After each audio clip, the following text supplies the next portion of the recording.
AI warfare को पूरा समझते हो, है ना? आपने 3 एग्जांपल्स दिए, 3 चीज़ें बताई कि यार पहला होता है कि आप उसको डिजिटली कैसे, एआई वॉरफेयर के 3 पार्ट्स हाँ, बता रहे थे मिलिट्री आप। मिलिट्री रोबोटिक्स, हो गया, information warfare, information electronic and warfare. Electronics हो गया, है ना?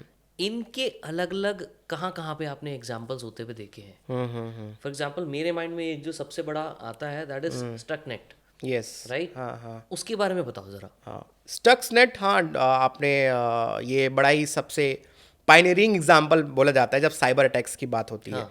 स्टक्सनेट इजराइल और यूएस ने मिलकर किया था ईरान पे। तो ईरान की नतांज न्यूक्लियर फैसिलिटी थी, वहाँ पे वो यूरेनियम एनरिच कर रहे थे और पॉसिबिलिटी थी कि शायद वो न्यूक्लियर वेपन्स बना लेंगे। तो ये इजराइल और यूएस को हमेशा से इस बात की चिंता रही है और आज तक वो लड़ाई चल रही है कि किसी तरीके से वो ना न्यूक्लियर बनाए। वेपन्स ना बना पाए। तो उस समय उन्होंने क्या हुआ कि वो ओक टेनेसी में एक इंस्टीट्यूशन है उनका, यूएस का, वहाँ पे उन्होंने पूरी सिमुलेशंस बनाए कि जो नतांज न्यूक्लियर फैसिलिटी है कैसी है, वहाँ पे किस तरह के एम्प्लॉयज़ काम करते हैं। पूरी उन्होंने एक काइंड ऑफ सिमुलेशन बनाया, फिजिकल सिमुलेशन, और किस तरीके से हम वहाँ पे पेनिट्रेट कर सकते हैं और अपना जो पेन ड्राइव के थ्रू जो है वहाँ पे जो वायरस है जो उसको स्टक्सनेट वहाँ पे कर सकते हैं। Stuxnet was a 0 day exploit attack. Zero zero day day मतलब? जीरो डे एक्सप्लॉइट ये बोलते हैं कि आपको अटैक के बारे में तभी पता चलेगा जब हुआ। तो जो साइबर सिक्योरिटी टीम है आपकी प्रोटेक्ट करने की, उसके पास 0 डेज होंगे, उसके पास एक भी दिन नहीं होगा उस चीज़ से बचने के लिए। जब अटैक हुआ तभी पता चलेगा, 0 डे एक्सप्लॉइट्स।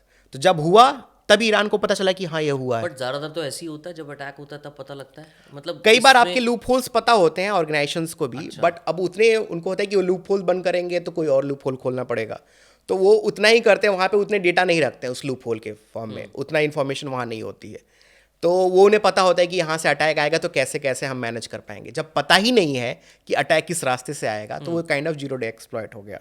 ठीक है। तो तो उसमें क्या उसमें हुआ था फिर तो आगे? फिर उसमें उन्होंने पेन ड्राइव या किसी फिजिकल डिवाइस की मदद से अपना जो है जो वायरस है वहाँ के सिस्टम्स में पहुँचा दिया। अब उस सिस्टम से पहुँचा के तो न्यूक्लियर जो रॉड्स होती है ना, वो क्या नाम है, एनरिच जहाँ हो रहा होता है वहाँ पे, उसे एक टेक्निकल टर्म कहते हैं, वो सेंट्रीफ्यूगल। Centrifuge, definitely centrifuge. तो सेंट्रीफ्यूज जो होता है उस पर जो रीडिंग्स आ रही थी, वो सेंट्रीफ्यूज हीटअप हो रहा है, ठीक है। अब वो सेंट्रीफ्यूज हीटअप हो रहा है लेकिन जो डिस्प्ले पे जो रीडिंग बता रही है, वो जो वहाँ नॉर्मली है। साइंटिस्ट है, वो नॉर्मल बता रही है। तो अब सॉफ्टवेयर जो है वो उनके कंप्यूटर सिस्टम्स में घुस चुका है और वो रीडिंग्स गलत बता रहा है। तो अब सेंट्रीफ्यूज जल के एकदम ख़राब हो गया वो तरह से वहाँ पे, और रीडिंग्स बता रही थी नॉर्मल। जब पता चला तो भाई उन्हें समझ में आया कि हाँ इस तो अटैक हो चुका है।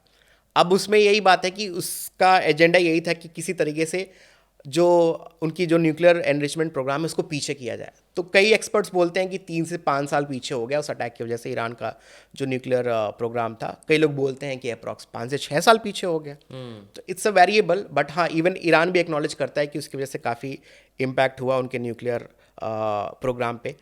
उसके बाद से पूरी दुनिया में ये शोर हो गया और सबको लगा कि ये तो एक नया डोमेन आ चुका है वॉरफेयर में, जहाँ पे आपको ज़रूरत ही नहीं है कोई कन्वेंशनल तरीका से जाने की। हाँ। पहले होता था कि अगर आपको मान लीजिए कि किसी की न्यूक्लियर फैसिलिटी पे आपको अटैक करना है तो आपको एटलीस्ट कम से कम प्लेन तो भेजना पड़ेगा, हाँ। हाँ। या फिर फिजिकली आपको वहाँ पे सोल्जर्स भेजने पड़ेंगे।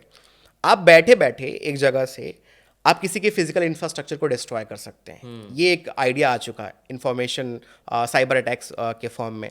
पूरी दुनिया को पता चला कि आपको ज़रूरत ही नहीं है उतना, आपको एसिमेट्रिक वॉरफेयर हो गया, आपको ज़रूरत ही नहीं है सोल्जर्स का इस्तेमाल करने के लिए, फाइटर जेट्स का इस्तेमाल करने के लिए, किसी का इंफ्रास्ट्रक्चर डिस्ट्रॉय करने के लिए। आप बैठे बैठे कर सकते हैं। इनफैक्ट इस पे तो बोला भी जाता है कि the safest soldier is the one who is never sent to the battle, yes, because his absolutely. Drones are fighting for him. हाँ, बट नॉट साइकोलॉजिकली। हाँ। इसमें एक साइकोलॉजिकली नॉट, ऑफ कोर्स, या। इसमें एक टर्निंग पॉइंट है एक तरीके से अगर देखा जाए। आपका सोल्जर तो बैठ के यहाँ से वीआर हेडसेट लगा के कहीं ना कहीं बैठ के कोई अटैक कर दे रहा है, लेकिन रिसर्चेज में पाया गया है कि जब ये इस तरह की चीज़ें होती हैं तो एक काइंड ऑफ उस सोल्जर को डिसोसिएशन हो जाता है, एक गिल्ट फील होता है कि आप कुछ कर क्या रहे हो, आपका कोई इम्पैक्ट ही नहीं है। आपने वीआर हेडसेट लगाया, काइंड ऑफ गेम खेल रहे हो, आपका ड्रोन जा रहा है फर्स्ट पॉइंट ऑफ व्यू से, आपने गए और किसी को अटैक कर दिया, वहाँ पे लोग मर गए, और फिर आपने वीआर हेडसेट उठाया, अपने घर चले गए। तो काइंड ऑफ डिसोसिएशन हो जाता है जो लोग उस तरह के काम करते हैं, एक गिल्ट